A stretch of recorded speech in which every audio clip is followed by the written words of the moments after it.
Good evening to all of you. This is your friend Pankaj. Today I am going to make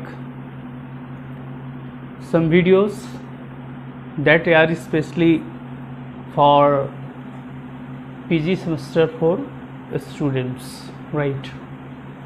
And I hope I will try to make you understand the things clearly, right? Or in a lucid way, okay?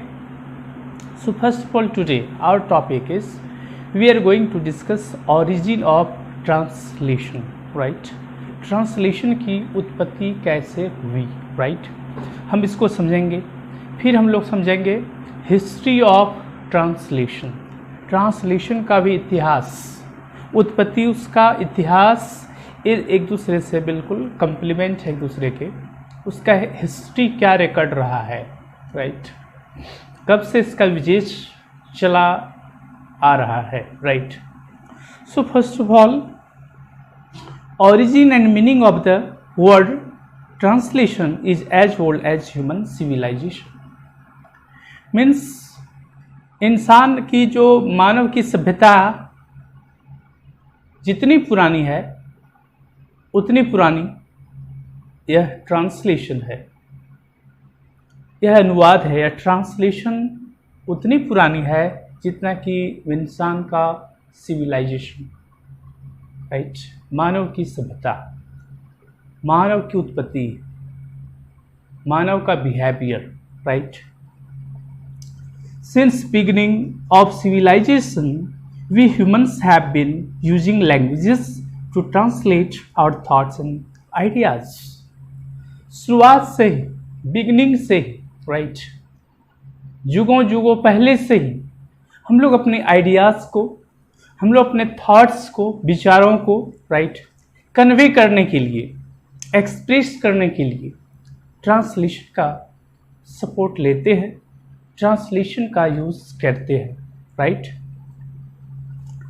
एटिमोलॉजिकली the word translation is derived from Latin word translatio, means transfer.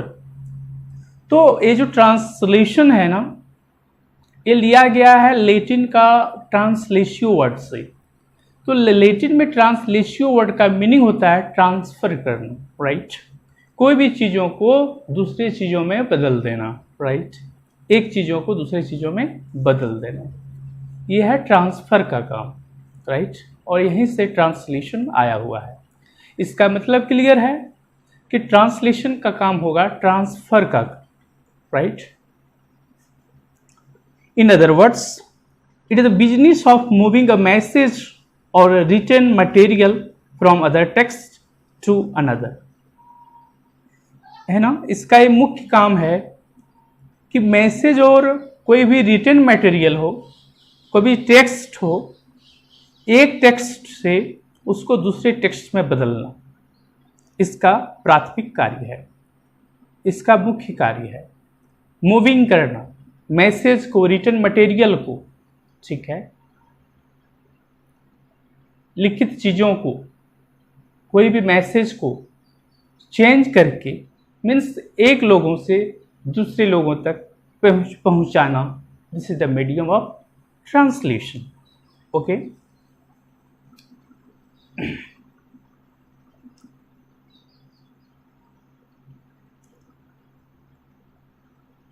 From the one person to another and from one language to another language, एक लोगों से दूसरे लोगों तक पहुंचाना, right?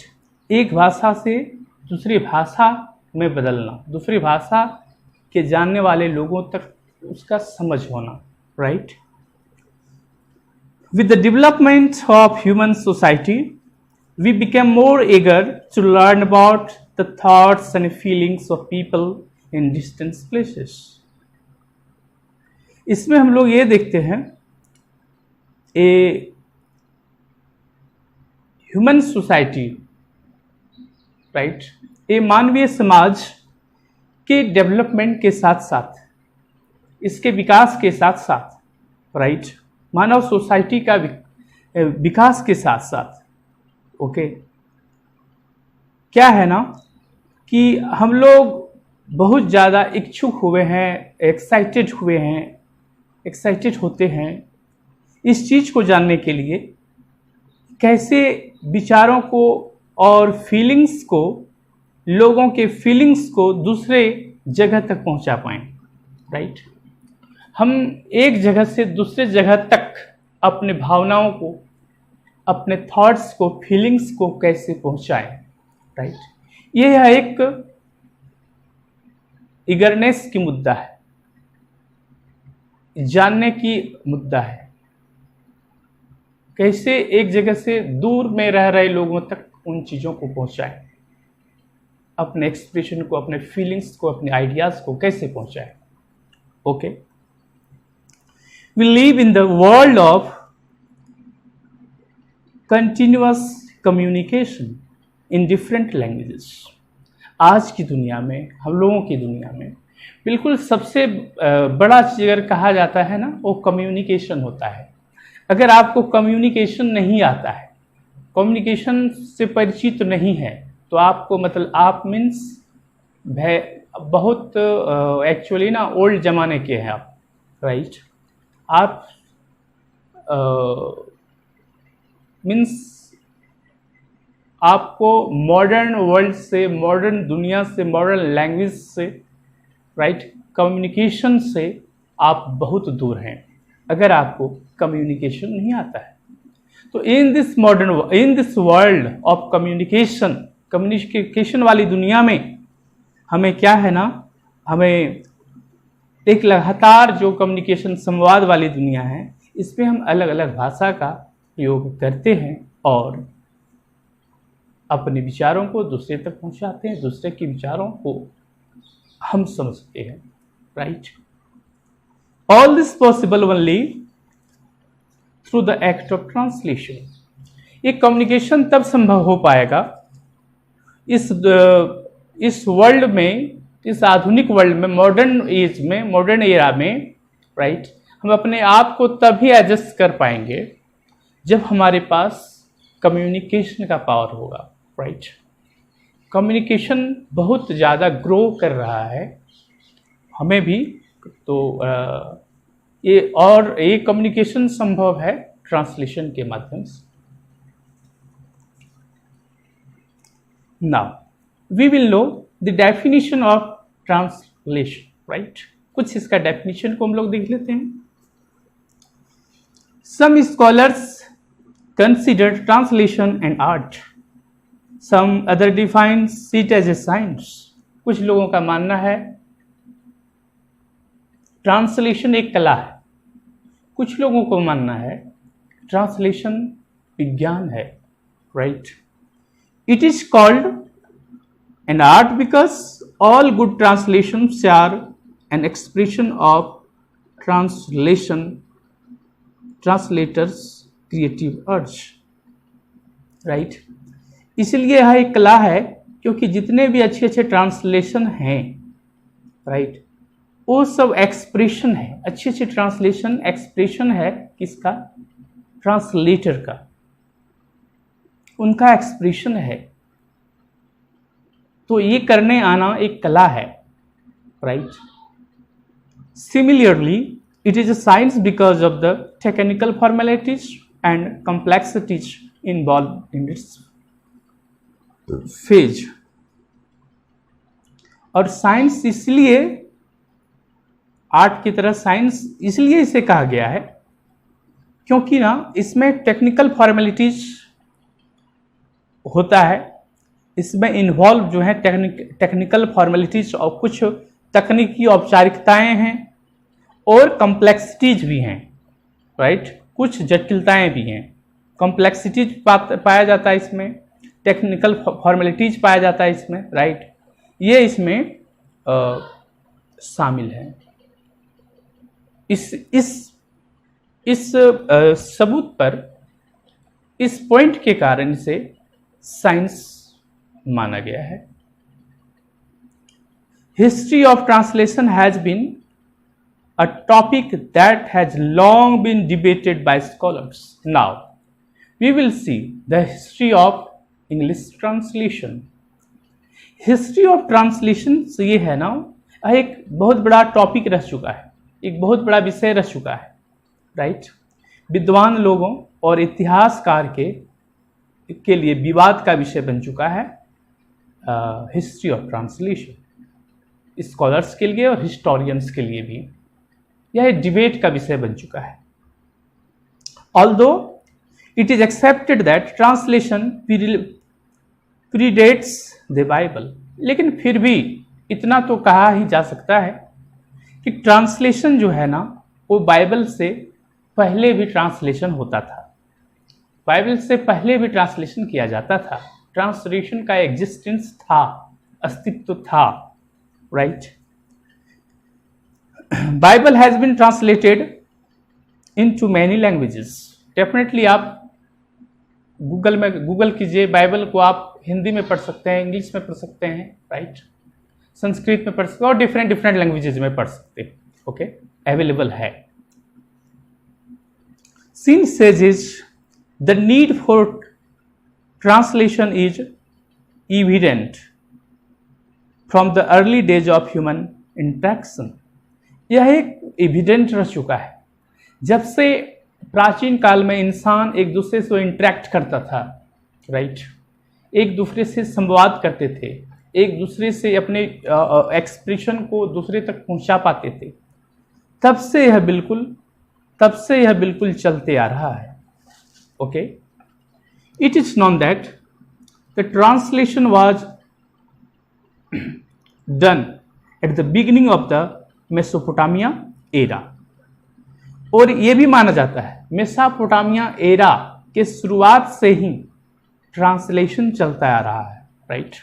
जिस प्रकार से हमारा हड़प्पा सभ्यता, सिंधु घाटी सभ्यता रहा है, उसी तरह से मेसोपोटामिया सभ्यता के पहले से ही, के शुरुआत से ही यह चलता आ रहा है, तब से इसको जाना जा सकता है।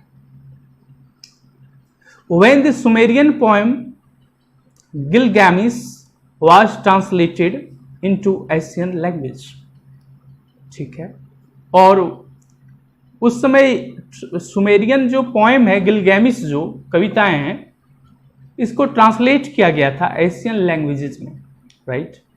इससे पता चलता है कि मेसोपोटामिया के बिगिनिंग से ही ट्रांसलेशन का एग्जिस्टेंस रहा है।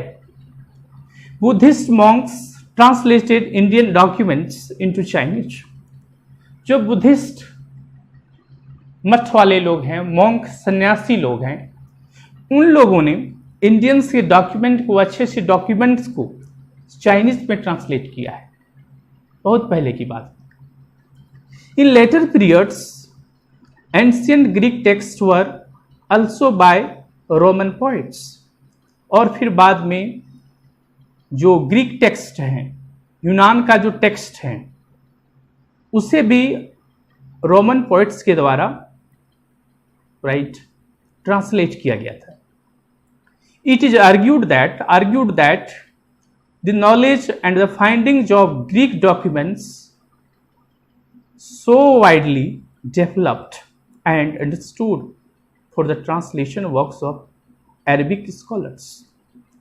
और यह भी एक तर्क का विषय है कि जो ज्ञान है, जो रिसर्च है, जो जानकारी प्राप्त किए गए जानकारी के स्रोत हैं, जानकारी हैं, ज्ञान है, राइट, फाइंडिंग्स हैं, ग्रीक डॉक्यूमेंट की जो जानकारी है, ग्रीक डॉक्यूमेंट की जो रिसर्च है, राइट, ये बहुत ज़्यादा पॉपुलर हुआ, बहुत ज़्यादा डेवलप्ड हुआ, और इसे समझा गया for the translation works of Arabic scholars के लिए। अरेबिक स्कॉलर ने इसको ट्रांसलेशन किया। It is known that translation service in Rome were use by Cicero and Horace. और ये बहुत ही इंपॉर्टेंट लाइन है, बहुत ही इंपॉर्टेंट पॉइंट है कि जो ट्रांसलेशन जो सर्विस है, राइट, ट्रांसलेशन करने का काम है, रोम में जो ट्रांसलेशन का कार्य था, वो इसका प्रयोग किया गया था सिसेरो और हॉरेस के द्वारा, ओके, रिनाउंड पर्सन है, रिनाउंड स्कॉलर है, हॉरेस और सिसेरो के द्वारा रोम में इसे ट्रांसलेशन किया गया। And there were continued until the 17th century, और ये चलता रहा। ये कब तक चलता रहा? 17th सेंचुरी तक, right. So now we will see some scholars, translators write, following translators in history of translations here, कुछ ट्रांसलेटर्स हैं जिन्होंने ट्रांसलेट किया है, राइट, इंपॉर्टेंट ट्रांसलेटर्स हैं, राइट, उसको देखते हैं। पहला नंबर में विलियम टिंडेले, राइट, विलियम टिंडेले एक ट्रांसलेटर हैं। He worked on translating Bible, इन्होंने बाइबल्स को इंग्लिश में ट्रांसलेशन करने का काम किया, राइट। दूसरे हैं द चाइनीज मॉन्क हैं, चाइनीज के सन्यासी मॉन्क जुआनजेंग हैं, translated 74 volumes on Indian Buddhist script in Chinese. Bharat के जो बुद्धिस्ट का जो स्क्रिप्ट था, के विचार थे, इसकी लिपि जो था, उसको 74 वॉल्यूम में वहाँ चाइनीज मॉन्क्स ने इंडियन बुद्धिस्ट स्क्रिप्ट को ट्रांसलेट किया है, राइट। और हम लोग देखते हैं कि जैसे कि गार्नेट ब्रिटिश ट्रांसलेटर थे, राइट, उसने ट्रांसलेटेड किया रशियन क्लासिक्स को। गार्नेट ने रशियन क्लासिक्स को इंग्लिश में ट्रांसलेशन किया in the late 19th century के अंतिम दशक में। टिल्स्टॉय और चोकोव, टर्जिनर, गोगल, रबाशा translated many Latin documents into English. इन लोगों ने बहुत सारे लैटिन डॉक्यूमेंट्स को इंग्लिश में ट्रांसलेट किया। जब हम बात करते हैं लैटिन को इंग्लिश में किया, राइट, बाइबल को इंग्लिश में किया, इसका मतलब ये है कि बाइबल कोई दूसरे लैंग्वेज में लिखा गया है, राइट, सुने होंगे ओल्ड टेस्टामेंट टाइप का, तो वो जो है ना किसी दूसरे लैंग्वेज में लिखा गया है, उसको ट्रांसलेट इंग्लिश में किया गया, जो हम लोग आज बहुत इजीली पढ़ सकते हैं। उसी प्रकार से लैटिन भी एक अपना लैंग्वेज होता है, वो पूरा इंग्लिश ही नहीं होता है, तो लैटिन वर्क्स को, कार्यों को भी इंग्लिश में ट्रांसलेट किया गया है। और फिर हम आगे की वीडियोज़ में और आगे की टॉपिक्स को डिस्कस करेंगे। आई होप यह वीडियो आपको अच्छा लगा होगा और इससे आप you can get more and more benefits. Thank you.